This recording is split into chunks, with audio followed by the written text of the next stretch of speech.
Yeti here. Today is going to be a bit of a rant. I'm going to be talking about Army leadership. What I mean is military leadership, but what I know is Army leadership, so I'm going to keep it to Army leadership.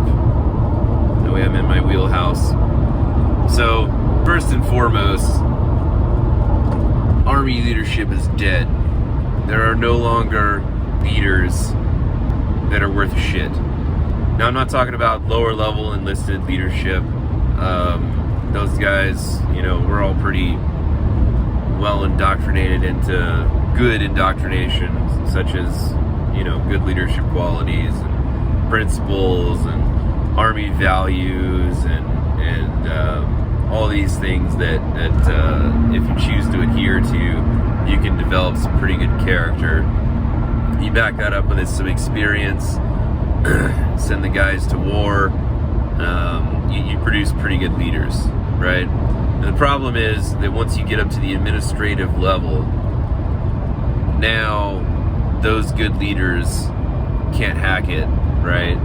And the reason why they can't hack it, by the way, is because they're being shoved into a political environment where those qualities are now a negative and not a positive.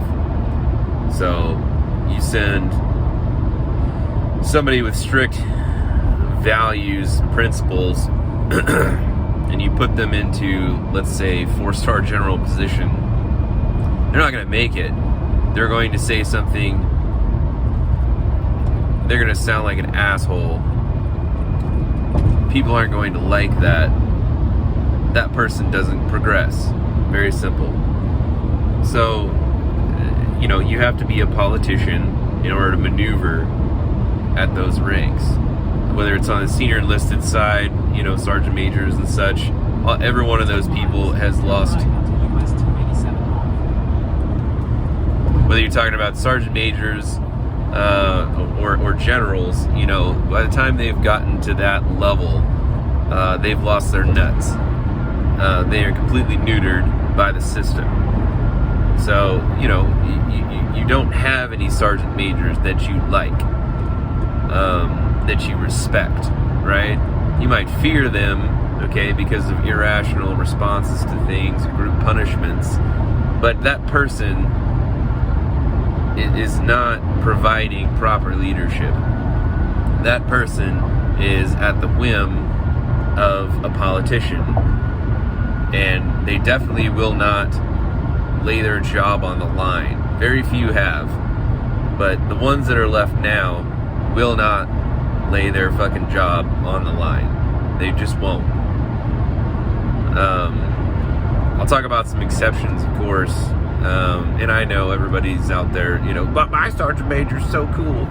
Yeah, maybe, but probably doesn't have the intestinal fortitude to take on the entire system, okay, as is needed. So, getting on to officers, right? Officers are really the ones that are failing us, and that's not because I'm an enlisted guy or was, but it's true. Lieutenants are worthless. Captains are just starting to realize, oh man, I should probably, get into the good graces of the lieutenant colonel so that I can move on and progress. That way I don't get a shitty staff position. I get a good staff position that'll set me up for career progression. Immediately, they're thrust into a political environment.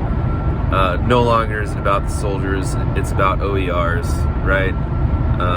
Those are officer evaluation reports, right? Like those are required to progress in rank for you civilians. So if you're beholden to this OER and you're beholden to this man who, well, not anymore. Now there's females in charge of men on the battlefield. Solid choice.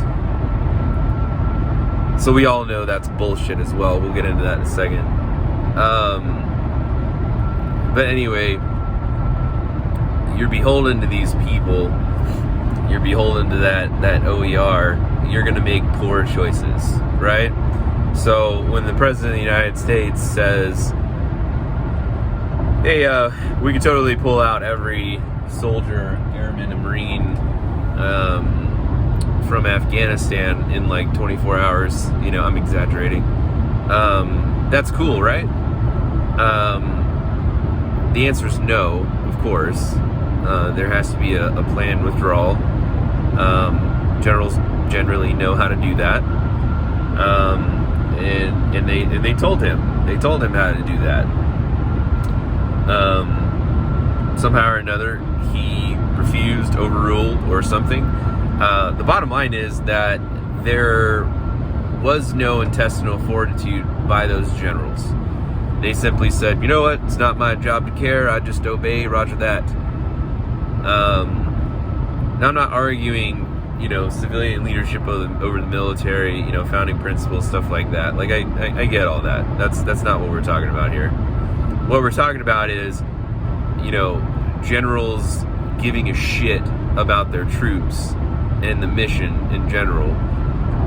If you are told, you know, that you need to withdraw troops, and it's for sure a bad plan, and you know it's going to cost many lives, and you know this is going to be a travesty, right? Which, I mean, that's a given. Just, I mean, I'm a retired E7. I know that's a bad plan. It doesn't take a general to know that that's a bad plan. That was a horrible plan, and everybody knows it. Even congressmen with absolutely no military experience know that that's a bad plan. Everyone figured that out in about 5 seconds. So we're not going to argue that. That was a bad plan. So my problem with the Army leadership is, military leadership as well. There were Marine generals there that were in charge at various levels. Not one of those people threw their freaking stars on the table and said, hey, this is bullshit. We're not going to do it this way. I'm not going to sign off on my men being fucked up during this operation for political reasons. You're going to have to replace me if you are just dead set on this. I would prefer that you listen to my advice, Mr. President of the United States. Maybe he was asleep. I don't know. But I would prefer if you would take my advice and let's do it this fucking way, right? Or find somebody who will go along with your bullshit plan. But guess what? You're going to have to explain why you replaced a general or two to get this bullshit operation that ultimately failed passed. Not one person did that. Instead, they chose to toe the line for an operation they knew would get people killed for a political end. There was no military necessity to withdraw.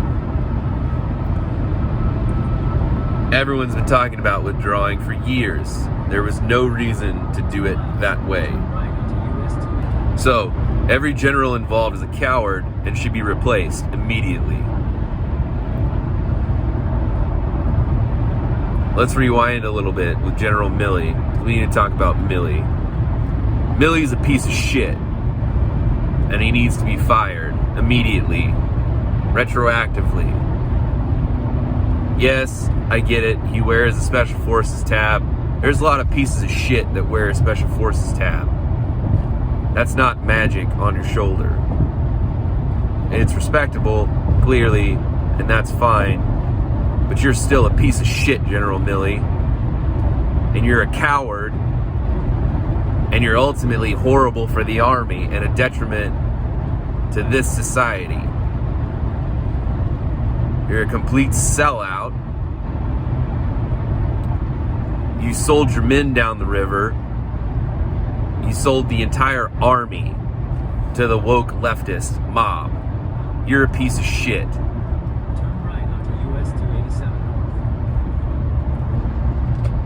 Not only that, but you're guilty of treason. Literal high treason. Like, not a lot of people can say that.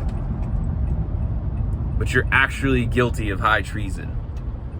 You call the Chinese military counterpart, literally the general of the CCP, the CCP's military. You called them and told them, man, I don't know what the fuck's going on with my president. I promise we're not going to hurt you. That is undermining the authority of the president of the United States to an enemy. A known enemy, a talked about enemy, a planned for enemy. You called them and you gave them a heads up, we won't hurt you. That is called giving a leg up to the enemy, which is what you did. And you admitted it. And then you put it in a book, you jackass. And the only reason you did that is because you knew you were covered by the next president. It's pathetic. I'm not going to talk about the consequences of treason. Everybody knows them. Pretty sure YouTube frowns on that. I'm just stating the facts. I can read definitions of words. And I can evaluate actions. It does not take a lawyer to figure out you're guilty of treason. Also, let's move on from that, okay? Let's get a little anger out there. Let's move on. Let's backtrack to women in the military and transsexual party. What the fuck? First, he pulled this bullshit about women in combat arms. Who the fuck thought that was a good idea? Are you serious? You've been lying to yourself for decades about this shit. Everyone fucking knows the fundamental difference between men and women. I don't have a problem with women at all. I have a problem with women in combat arms. It makes no fucking sense. You need to pull your head out of your ass and figure out that fact. It doesn't work for a multitude of reasons. Every soldier knows that. Deep down, even the fucking woke ones. Everyone knows it doesn't work. Everyone knows I have to pull more load because she's weak.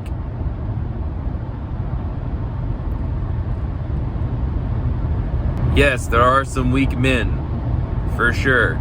That's a fact. But there are no weak men that flirt with the first sergeant. There are no weak men that flirt with the squad leader. That creates an entirely new dynamic that we don't need humans who are pretty fucking faulty dealing with.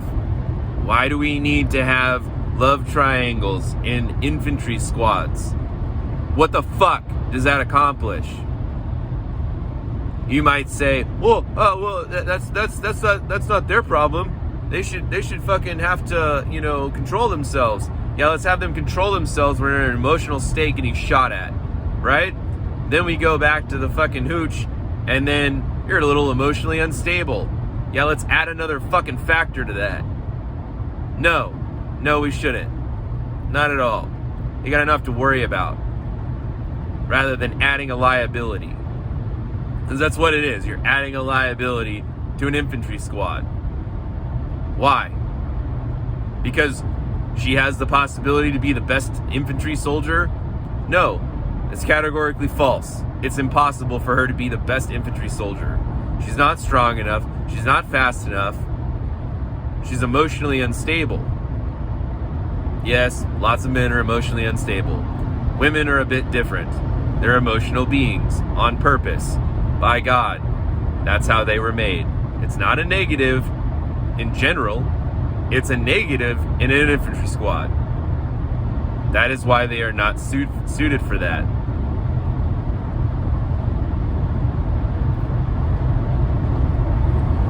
And if you don't believe the whole physical standards, blah, blah, blah, you want to talk about some random female who's a CrossFit star and, she would kick my ass.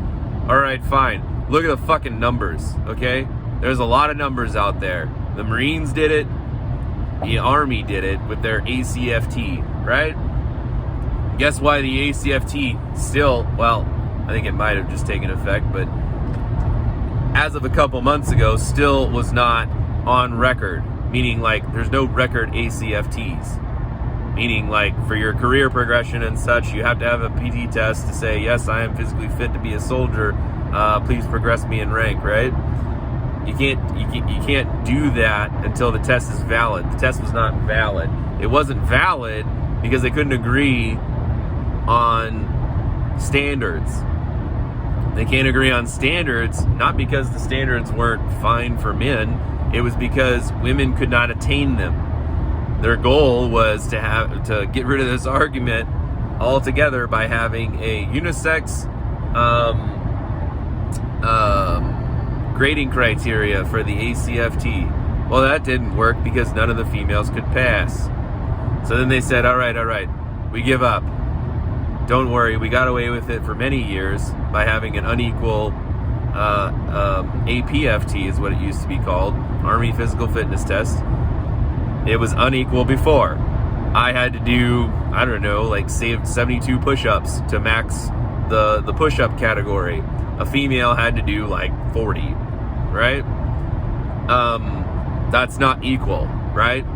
So she's going to get a perfect score, possibly, and maybe I missed it by 2, and I didn't get a perfect score, right? Now you start ranking people, because that's what the Army's good at, is discriminating based on abilities, right? So then they're going to discriminate and say, well, she has a higher score than you. And I'll say, well, yeah, but like I'm far more physically capable than she is.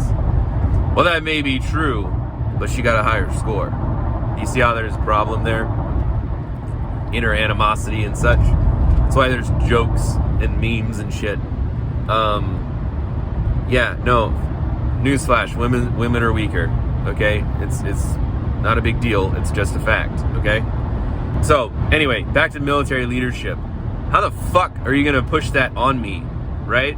If I'm tasked with, running this platoon to war, but you're gonna give me multiple liabilities, several females in my unit, then you're gonna hamstring me with this bullshit sharp policy that places women above men. So now you have these weak liabilities who now have more power than I do as the leader because of the Army Sharp program, because women get raped, right?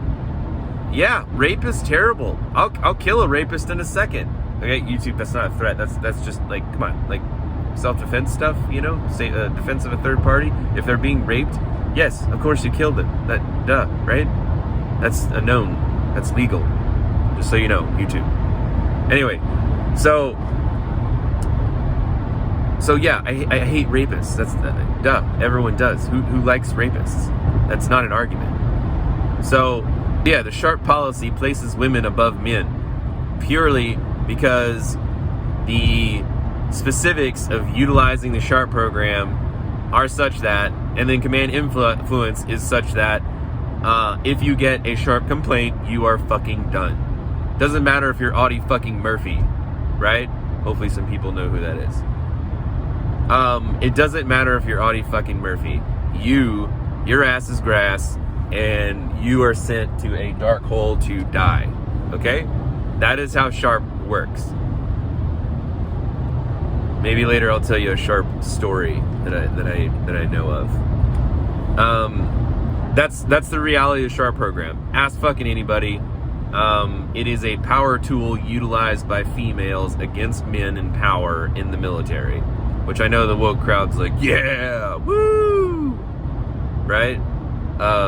Turns out though, it's really bad for morale. It's really bad for retention. It's just really bad for the Army continuing down the road. So it's detrimental to the male side of the house, which is, 89% or something like that. So 89% of the Army suffers because of your bullshit political position. I don't know, General Milley. Way to fucking go. You're pathetic. Didn't even raise a concern. You just cheerleaded. Or cheerled. Grammar's hard. So fuck you. You're a piece of shit. You and every other fucking general that didn't bother raising a concern. That's pathetic leadership. You know it's detrimental to the Army, and you fucking clapped your hands. That goes for Sergeant Majors of the Army, by the way. You guys are supposed to be the smart people, the experienced people, the old-timers, the crusty motherfuckers that know better. Where was your advice, senior enlisted advisors? You didn't think it would be a problem for anyone? Sergeant Majors get fired literally regularly, like probably weekly, over this bullshit with some young female whatever rank. Okay? Everyone knows it's a problem. Get rid of it. We're not smarter than previous generations. We just aren't. So stop with this complex that we're just so much smarter and just so much more developed. We're fucking not. We're weak. That's what we are. We're weak. And we're getting weaker with your pathetic leadership. Alright, let's talk about this transsexual party in the Army. It's fucking ridiculous. So listen, I don't know what year it was. I think it was like maybe 2014, 13, something like that. I remember there was a sergeant major that I was like, man, you know, that's a pretty good sergeant major. I'm a fan of his. I was like those people that I made fun of earlier in the video. Oh, my sergeant major's cool. Yeah, so it turns out though that he came to some kind of event where I was happy to see him. I was like, man, what a guy coming out to see us, you know. And he came out there and he circled up a group of us old timers and he was like, so guys, what do you think about this new transsexual policy? I was taken aback. I was like, why the fuck would you ask me about that bullshit? Right? So I don't know. Back then I was like a lot more mouthy. And so I was like, well, Sergeant Major, I think that's fucking gay. Can't say that now. Pretty sure this movie just got banned, or video got banned. Yeah, so anyway, that was kind of funny, except he didn't think it was funny. Instead, he got really serious. And he was like, well, what, do you have a problem with the transsexual policy? And I was like, yeah, I do, 100%. Don't you? And he said, no. He said, I think it's a good thing for the Army. I don't know. Maybe other people aren't surprised whenever they watch a soul turn dark and be handed over to the devil. That I thought it was kind of weird. I wasn't expecting that. Yeah. So I was speechless for a moment. Then I knew that what I was receiving was a lecture and it wasn't just a lighthearted talk. So he proceeded to tell me how transsexual people should be welcome and not put in, mental wards, which is where they should be put. They need medical help, like for the brain. Transsexuals they're people who don't understand their own, gender. Which should be fairly easy. You just kind of look down to your nether regions and then that gives you a clue. Which has nothing to do with how fucking weird you are. Right? If you're weird, that doesn't have anything to do with the thing dangling between your legs, right? It doesn't. And that doesn't entitle you to special protections or privileges in the military. It's a mental deficiency that I feel sorry for you for, and that's fine. Let's get you some help, okay? That's great. There's no hate going on here. It's just very simply a fact. You have a problem, and I'd really like it if you got some medical help, and not the Fauci medical help, a good doctor, one with morals. Yeah, that's what you need. So let's get you that help, and, you know, that medically disqualifies you from the military. Just, by the way, we don't need crazy people in the ranks. We have too many already. I don't know what to say about that. Like, who the fuck thinks that's a good idea? Like, let's have transsexuals, so now we have bathroom problems and, like, weird in the field situations and, you know, people who are fucking psycho. No, let's not. And if you're an advocate of that as an army leader, you're a piece of shit. You're pathetic. You're what's wrong with the army. Fuck you.